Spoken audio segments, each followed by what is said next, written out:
Well, hello, my BIBLEin365 brothers and sisters. We are now embarking upon the book of Esther, and this book is absolutely incredible. It is what I refer to as one of the post-exilic books of the Bible, which means it is after the exile of all of those in the southern kingdom, when on the 9th of Av, 586 BC, on the very third, the last and final siege by King Nebuchadnezzar on the southern kingdom happened. And on that day, unfortunately, close to 1 million men, women, and children were actually executed. And it's very interesting because when we look at the book of Esther, it's remarkable and exciting for a lot of reasons. First of all, the book of Esther, or the story that the book of Esther actually chronicles, which, by the way, is accurate history, tells us of a moment in time where God used one exceptional person, actually a few exceptional people, to save a whole nation. Now, this story is actually celebrated to this day by Jews all over the world in a celebration called Purim. It is a holiday. It's a very special day, and some very remarkable things are actually being celebrated. Now, when we get into the book of Esther, there's a lot of things you should probably know. Like, here's one that's pretty amazing, right? Only book in the Bible, and there is no other book that does not directly mention the name of God. There is no reference to God in the book of Esther, although God is all over that book.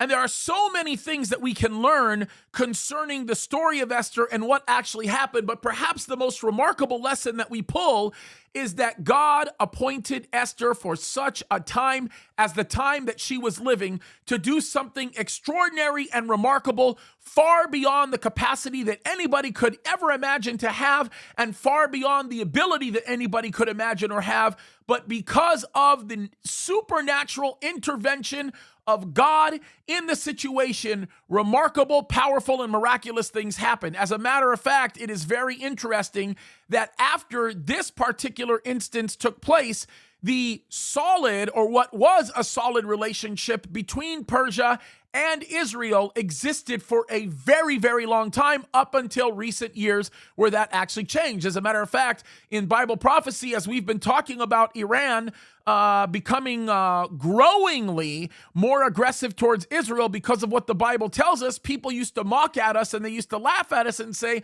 no way, until 1979 takes place, and then they begin to see the progression. And it wasn't even up until maybe a few years ago that people made fun of me for saying that we should be more concerned about Iran getting close to Russia and all the things that would result from that. Of course, again, people laughed and they mocked, and yet God has proven himself to be right all over again, because that's what he does. But the story of Esther is one that I want you to remember, and that's especially for a couple of reasons. Number one, we learn from Esther that when God places you where you are in the particular location, the particular place and time, and whatever else you might be in the midst of, God did it for such a time as this.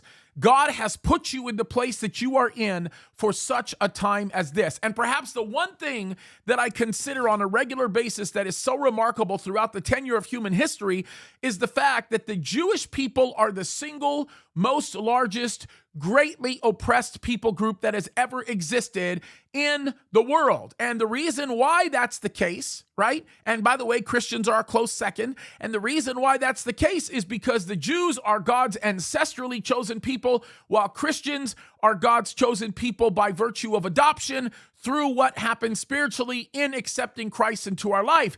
And Satan hates that. He hates the Jews, he hates Christians, and he will use the world and the world system to seek to destroy all that God has made that is beautiful and good. Now, the story of Esther reminds us several very important things. I mentioned the first thing, and that is the fact that God does not have to be mentioned even if he's all over something, right? It's a simple act of obedience to him. The other thing that I mentioned already is the fact that God wants to use you for such a time as this.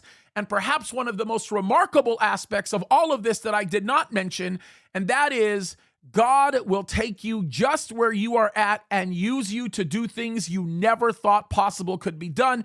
And perhaps one of the most valuable lessons that we learn from the book of Esther is we are undoubtedly called to continue to engage in the political infrastructure. If we are not interacting with leaders, governors, world leaders, local leaders, we are failing to do the job that God has called us to do as Christians. I don't know of a single person that God used greatly in the Bible that did not have some level of influence from within government, especially the prophets.